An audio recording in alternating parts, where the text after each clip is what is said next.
சிவராத்திரியில் இந்த மந்திரத்தை சொன்னால், சிவராத்திரியில் இதை நினைத்தால் சிவபெருமானுடைய சிவகடாட்சம் உங்களுக்கு கண்டிப்பாக கிடைக்கும். நாம் பிறந்த பிறப்புடைய ரகசியத்தை நாம் அனுபவிக்க முடியும். சுவாமி மனசில் என்ன நினச்சிருக்காருங்கிறத நம்மளால் புரிஞ்சிக்க முடியும். நம்ம என்ன பண்ணணும், பஞ்சபூதங்கள் தான் நமக்கு எதிர்ப்பு எப்பயுமே வரும். ஏதாவது ஒரு பூதத்தினால நமக்கு கஷ்டம் வரும், பஞ்சபூதத்தினால. அந்த பஞ்சபூத கஷ்டம் நமக்கு வரவே கூடாதுன்னா சிவனை வழிபாடு பண்ணணும். அதுவும் மாசி மாதம் 3ஆம் தேதி பிப்ரவரி மாதம் 15ஆம் தேதி ஞாயிற்றுக்கிழமை சிவராத்திரி அன்றைய தினத்தில் சிவ சிவ சிவ சிவ சிவ சிவனுடைய மந்திரத்தை தவிர ஒரு வார்த்தையை கூட அன்றைய தினத்தில் சொல்லாதீங்க.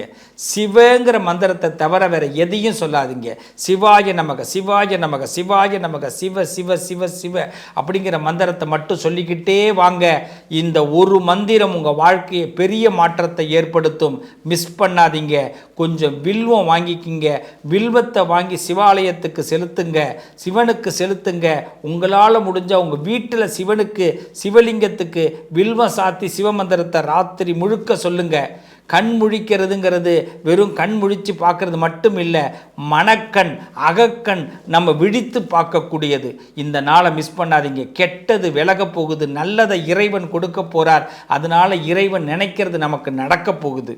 சிவாய நமக. மிஸ் பண்ணாத ஒரு நாள் சிவ மந்திரத்தை சொல்லுங்கள். இதை தாண்டி வேற மந்திரம் இல்லை. சிவனை சொல்வோர்க்கு யமனை வெல்ல முடியும். நல்லது நடக்கும்.